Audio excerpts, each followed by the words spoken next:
चित्रगुप्त पूजन सेवा समिति के द्वारा लाजपत भवन में कार्यक्रम का आयोजन किया गया। शिक्षा, साहित्य व प्रशासन के क्षेत्र में है कायस्थ समाज का विशेष योगदान। मुगल काल से अपनी लेखन कौशल, न्यायप्रियता व सत्यनिष्ठा से उच्च प्रशासनिक पदों पर समाज के लिए समर्पित कायस्थ समाज कला, संस्कृति, व्यापार के साथ ही अब राजनीति में भी अलग पहचान बना रहा है। दुनिया में हर इंसान के कर्मों का लेखा जोखा रखने वाले भगवान चित्रगुप्त जी की पूजा दिवाली के 2 दिन बाद यानी यम द्वितीया के दिन चित्रगुप्त जयंती के रूप में मनाई जाती है, जिसके चलते आज श्री चित्रगुप्त पूजन सेवा समिति द्वारा लाजपत भवन मोतीझील में एक भव्य कार्यक्रम का आयोजन किया गया, जिसमें शहर की समस्त कायस्थ समितियों ने बढ़ चढ़ कर दिया हिस्सा। कार्यक्रम का शुभारंभ 3 बजे कलम दवात के साथ भगवान चित्रगुप्त जी के पूजन, हवन व आरती से हुआ। वहीं शाम 6 बजे कार्यक्रम के मुख्य अतिथि भगवान चित्रगुप्त के समक्ष दीप प्रज्वलन कर विशिष्ट अतिथियों के साथ ही समिति के पूर्व अध्यक्षों के सम्मान के पश्चात समिति द्वारा किए गए कार्यों के स्मारिका का विमोचन करने के साथ ही समाज के हुनरमंद बच्चों व युवाओं द्वारा सांस्कृतिक कार्यक्रम प्रस्तुत किया गया। समाज को संबोधित करते हुए संस्था की वर्तमान अध्यक्ष वंदना निगम ने समिति के विषय में विस्तृत जानकारी देते हुए समिति द्वारा किए गए कार्यों में दिव्यांग कल्याण कार्यक्रम, थैलेसीमिया से पीड़ित बच्चों के लिए रक्तदान शिविर कार्यक्रम, खिचड़ी भोज, कंबल वितरण कार्यक्रम, शिक्षा से वंचित बच्चों की पाठशाला के बच्चों के कल्याण कार्यक्रम आदि पर विचार रखे और बताया कि आज कायस्थ समाज के लोग शिक्षा, साहित्य, प्रशासन के साथ ही कला, संस्कृति, व्यापार और राजनीति में भी अपना परचम लहरा रहे हैं। समाज को एकजुट होकर बिना किसी भेदभाव के किसी भी जरूरतमंद की अपनी यथाशक्ति अनुसार निस्वार्थ सेवा के संकल्प के साथ कलम की ताकत को पहचानने का संदेश दिया। कार्यक्रम में समिति द्वारा प्रमुख चिकित्सा सीए तथा शिक्षाविदों को सम्मानित किया गया, जिसमें अध्यक्षा चित्रांश, वंदना निगम, संजय निगम, श्री प्रकाश श्रीवास्तव, राजेश निगम, अनूप निगम, विवेक श्रीवास्तव, श्यामजी निगम आदि उपस्थित रहे। मैं चित्रगुप्त पूजन सेवा समिति की अध्यक्षा वंदना निगम बोल रही हूँ और जो आज हमारा ये प्रोग्राम हो रहा है लाजपत भवन में, ये हर साल होता है और ये भैया दूज पे ही मनाते हैं हम लोग, क्योंकि भैया दूज पे हमारे जो चित्रगुप्त भगवान हैं यम द्वितीया के उस पे वो प्रोग्राम होता था, इसीलिए हम लोग सांस्कृतिक प्रोग्राम करते हैं और पूरे साल हम लोग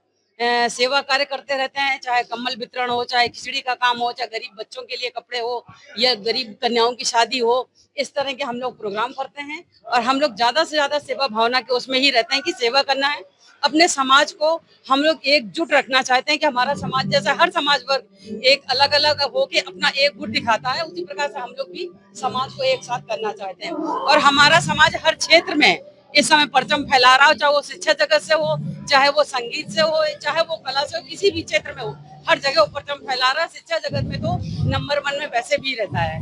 हमारा जो हवन हुआ था दोपहर में 3 बजे से जो होता ही होता है, वो भगवान के लिए हम लोग हवन करते हैं, जो हमारी एक धर्म और श्रद्धा की भावना होती है। और इसके बाद हमारा हवन पूजन होने के बाद प्रसाद वितरण हुआ और फिर हमारा जो मुख्य उद्देश्य है अपने समाज को जोड़ना, इसलिए हम लोग ये इतना बड़ा प्रोग्राम करते हैं। श्री प्रकाश श्रीवास्तव चित्रगुप्त पूजन सेवा समिति 2025 का महामंत्री हूँ और हमको जो कार्य दिया गया महामंत्री के पद का, मैंने अपने हिसाब से, अपने ईमानदारी से मैंने बहुत अच्छे से निर्वाह किया हूँ। ये कार्यक्रम पूरे साल भर चला और आज यहाँ पर दूसरे अध्यक्ष हो जाएंगे, उनकी नई कार्यकारिणी बनेगी।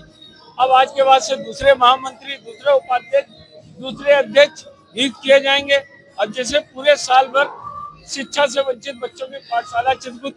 पूजन सेवा समिति से चलाई गई, खिचड़ी भोज कराया गया,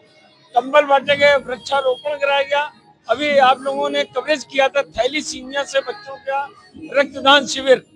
लगाया गया, जो एक हमारा एक बहुत अभूतपूर्व कार्यक्रम था। बीच बीच में जैसे कन्याओं की शादियां आदियां होती हैं, फुटकर में हम लोग उनकी भी यथाशक्ति मदद करते हैं और आगे प्रस्तावित वृद्धाश्रम वो भी हम लोग चालू करने जा रहे हैं शिक्षा से वंचित बच्चों की पाठशाला के साथ। धन्यवाद। सूचना इंडिया के सभी दर्शकों को बधाई। अब आप सूचना इंडिया देख सकते हैं जियो टीवी चैनल नंबर 4053 पर भी। साथ ही सूचना इंडिया के सभी सोशल प्लेटफॉर्म इंस्टाग्राम, फेसबुक और ट्विटर से जुड़े और पाएं आपके क्षेत्र से जुड़ी हर एक खबर। अगर आप खबरें पढ़ने में दिलचस्पी रखते हैं तो अभी लॉग इन करें www.सूचनाindia.co.in पर।